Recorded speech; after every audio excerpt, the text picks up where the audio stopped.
Well, good morning, everyone. Happy Wednesday morning to you. Welcome back to Morning Musings. My name is Don K. Preston. I'm the president of Preterist Research Institute of Ardmore, Oklahoma. Well, here we are, one day less than a month away from the Preterist Pilgrim Weekend 2016. If you haven't registered yet and you plan to attend, please go to BibleProphecy.com and register. It's free.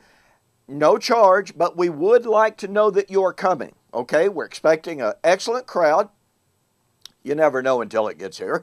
But anyway, also, if you intend to watch, if you desire to watch the entire seminar, including my two-day formal debate with Dr. David Hester of Faulkner University, then go to BibleProphecy.com, click on the PPW icon, scroll all the way to the bottom, and register for the live streaming. Now, it says there's a registration fee, but there's not, okay? You are more than welcome to contribute, to offer a gift to help defray the cost, but it's not necessary. We want to emphasize that. It's not required. And you can register without giving any kind of a gift, if that is your wish. But we need to know that you want the live streaming. If you do not specify, and if you do not register, pardon me, for the live stream, we have no way of getting you hooked up, sending you the proper password, etc., etc. Be sure to read the entire instructions. Be sure to read the entire agreement when you register. It's very, very important. Okay, we're taking a look at the doctrine of the man of sin. John Hagee, and who knows how many others on YouTube, are predicting that the man of sin will be revealed this year. In 2015, John Hagee said the man of sin is already alive.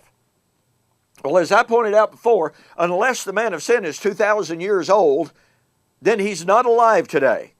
We have a whole lot more to say about that at a later time.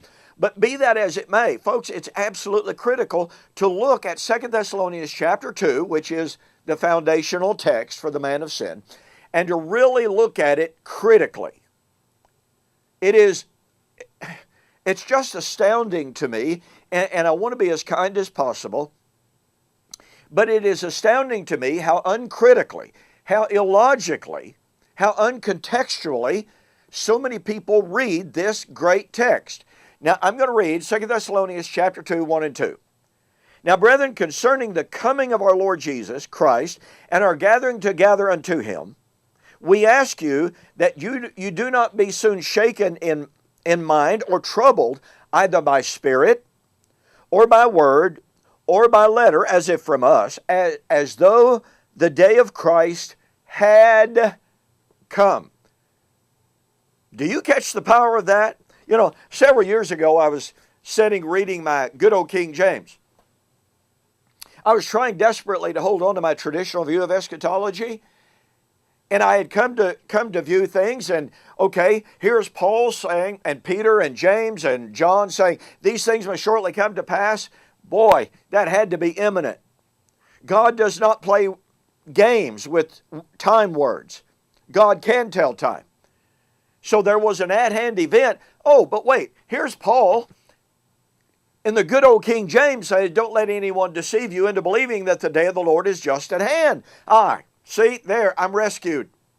There was a day of the Lord that was at hand, fitting the Old Testament definition of the day of the Lord. But then there's another day of the Lord that was not near. Problem solved. Well, one day I made the mistake of grabbing my Greek text and realizing Paul uses the perfect tense, and it is the word enistaken. It's only used a few times in the New Testament in the perfect tense. And in the perfect tense, the invariable, the without exception, translation is, has come, is present, has already arrived. Wait a minute. You see a train coming? Let me ask you a question. if the day of the Lord, to refer to the amillennial view of things, if the day of the Lord is an earth-burning, time-ending event in which every human being who has ever lived on the face of the earth has died, gone into the ground and decayed, and they come out of the ground in perfectly reconstructed, recomposed, and raised bodies, how could anyone convince anyone that that day had already arrived? Really? Cemeteries are still full.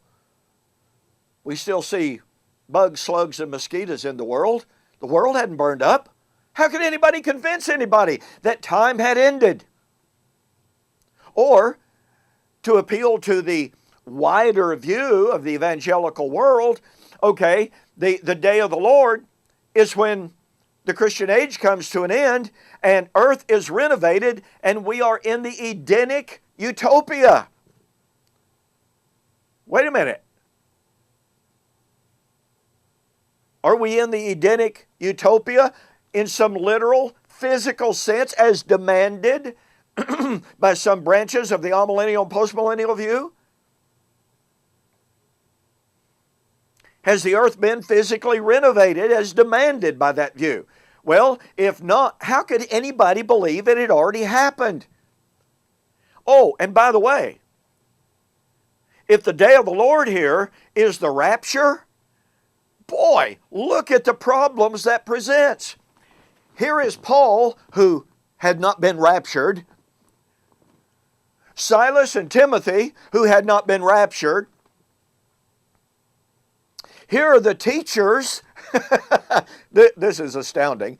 Here are those teachers at Thessalonica and Ephesus, 2 Timothy chapter 2:18, who are saying, oh, the resurrection day of the Lord has already happened. The catching away has already happened. Oh, but we're all still here. What would that say about Paul, Silas, Timothy, and the entire church at Thessalonica? They missed the rapture. Therefore, they must have been ungodly, unbelieving, weak in faith. Ask yourself the question. And look, I don't really care what your concept, what your futurist concept of the day of the Lord or the rapture is. Ask yourself the question. How could anyone convince anyone that the day of the Lord had already come? It's impossible. It is impossible to believe that anyone could convince anyone that the literalistic, physical, material concepts, futurist concepts of the day of the Lord, no matter which view it is, no one could convince anyone that that day had already come. Look, I wrote a book on this. When I saw the problems here, I wrote a book entitled, How Is This Possible? And it's quite an exposition. It is quite an exegesis. It's the only book like it that I'm aware of. On 2 Thessalonians chapter 2, and the implications and the ramifications of saying, the day of the Lord has already come. Go to my website, eschatology.org, bibleprophecy.com, or donkpreston.com. Order the book, How Is This Possible? I'm sorry I can't pay shipping on this, okay? But just order the book, because believe me, this book will change your views of the day of the Lord. It will change your views concerning the man of sin, about which we have more on the flip side, so we'll see you there.